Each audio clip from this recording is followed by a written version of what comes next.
là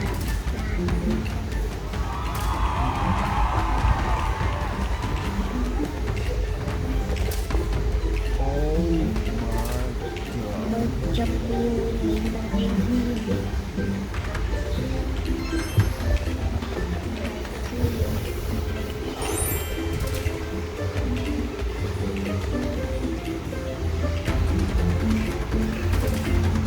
đưa còn lại một cái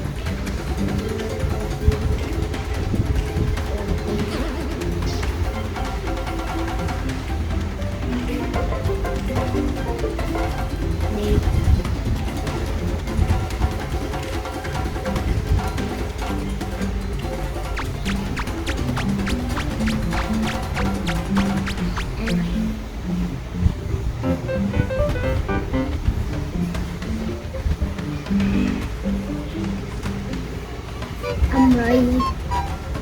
rồi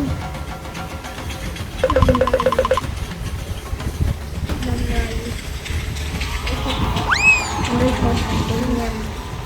ừ ừ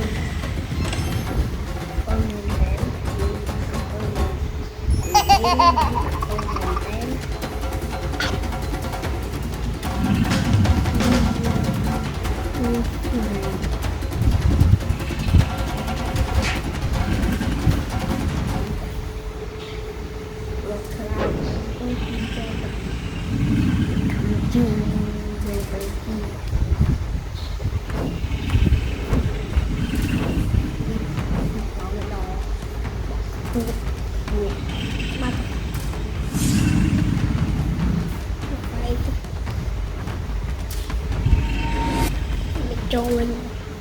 nó trôi rồi nước nhiều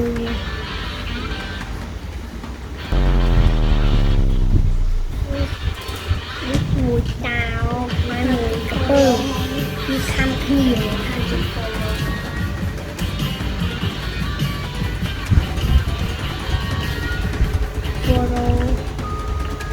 lý con tồn xài nhâm nhâm nhâm nhâm đi cà phê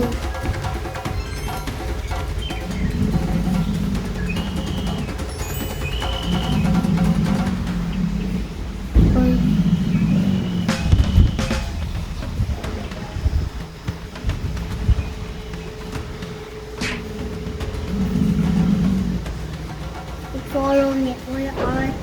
ôi ban châu sao